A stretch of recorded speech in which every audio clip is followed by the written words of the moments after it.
Assalamualaikum. Waalaikumsalam.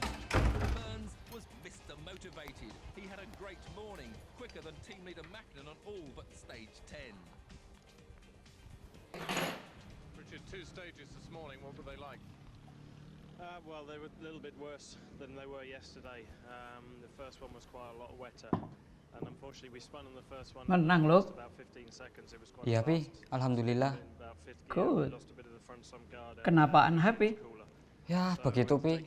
Setiap aku naik podium, orang-orang selalu tanya, Malang itu sebelah mananya Surabaya? Terus bagaimana?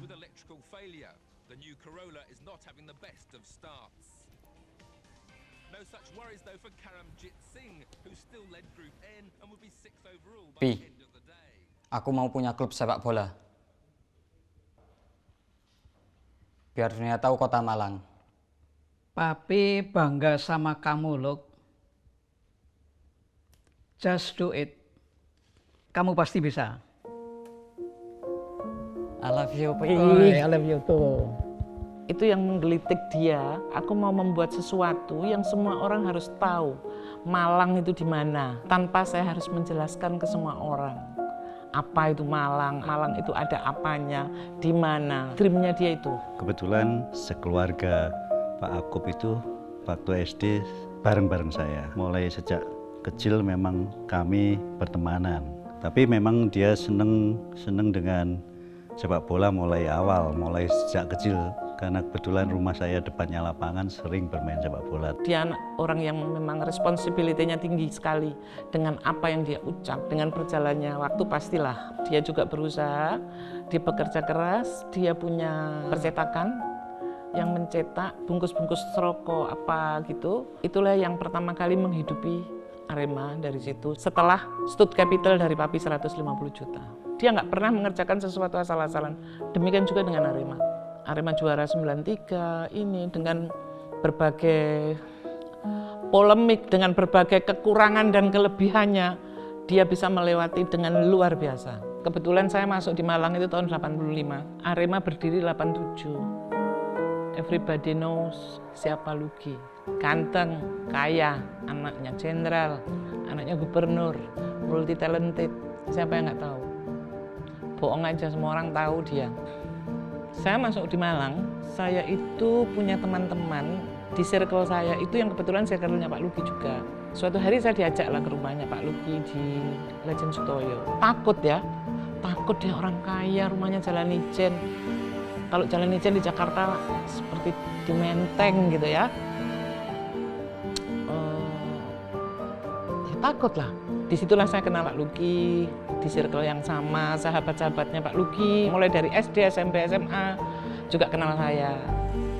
Yang akhirnya kita kenalan, kita sering ditraktir makan di Tugu Pak, kalau Arema main gitu kan.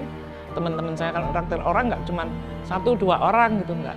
20 orang ditraktir, udah dia naruh card, dia tinggal. Maaf ya, Arema main. Dan everyday dia itu ada di koran. Setiap hari. Koran tanpa Arema itu kayak sayur tanpa garam. Jadi setiap hari kita bacalah siapa dia, sepak terjangnya dia.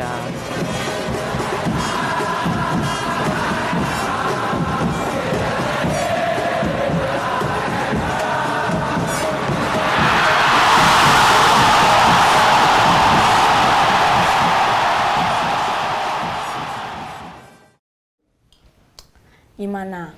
Udah mendingan? Iya, udah mendingan kok aku. Yang, setelah aku pikir-pikir kamu benar ya. Arema nggak akan aku lepas. Ya, itu kan sudah jadi monumen kamu. Kamu membangunnya sudah dengan berdarah-darah. Jadi, ya sudah. Ya, terima kasih ya yang udah diingetin. Jadi saya selamatkan Arema dari orang-orang yang dalam tanda kutip pengen menjual, pengen membeli, itu sudah berkali-kali. Dikala Pak Lugi itu dalam kondisi di bawah, maksudnya secara mentalitas, secara ekonomi, secara politik, secara dia sudah banyak orang yang merongrong, itu sering sekali Pak Lugi itu dijebak untuk dijual. Sekali lagi, Pak Lugi orang yang cerdas. Jadi pasti ada klausul yang membantah bahwa saya tidak akan pernah mau menjual Arema. Karena Arema adalah anak kami. Dia lahirkan, dia besarkan dengan segala keterbatasan dan problem yang luar biasa ini, kita harus tetap survive. Ngurusi Arema itu kan nggak segampang ngurusi pekerjaan apapun. Arema adalah complicated, bola itu complicated. Harus ada duit pasti. Pemain itu kan ada tim, ada ini, itu kan duit dan tidak boleh tidak ada. Tapi yang luar biasanya dia adalah Arema tetap eksis. Aset itu yang dijual bukan 1 rumah atau 2 rumah, enggak. Semua rumah yang dijual untuk dia adalah rumah yang posisinya adalah number 1 di Malang. Dia curhat terus, curhat. Mungkin dia mencari teman curhat. Berangkatnya bukan dari, oke, aku jatuh cinta gitu, bukan. Saya jatuh cinta itu selalu dengan orang pintar. Kalau nggak pintar mungkin aku nggak akan jatuh cinta. Wow, orang ini luar biasa. Itu saya. Dengan pernikahan kami yang kedua ini, beliaunya punya pemikiran bahwa oke, kita private party aja. Padahal waktu itu belum ada yang namanya private party. Benar nggak sih? Kita tahun 95 kita menikah. Kita ada di Tugu Park. Nyebut nama nggak apa-apa ya. Kita dengan di hotel yang kelas 1-nya di Malang. Beliau pengennya cuman, oke, kita semua undang semua kalangan tanpa satu pun yang terlewat. Contohnya kita ada gubernur, ada wali kota, ada preman, ada supporter, satu-satu aja.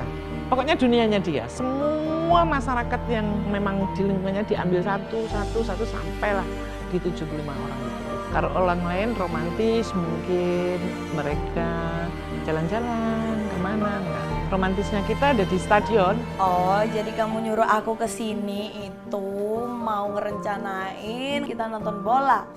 Ya iyalah, kan Arema main, masa gak nonton ya? Ya Bu, bisa ya?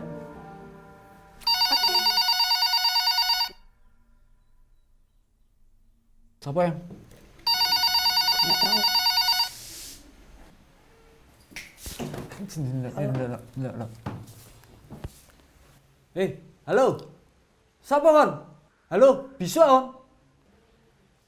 Kon gak iso ngomong dah, Randy kon.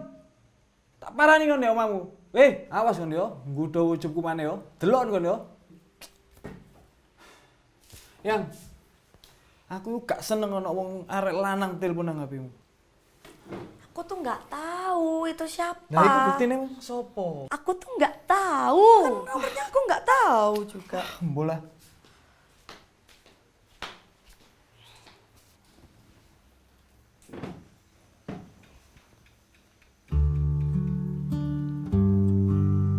Posesif dia, nggak boleh.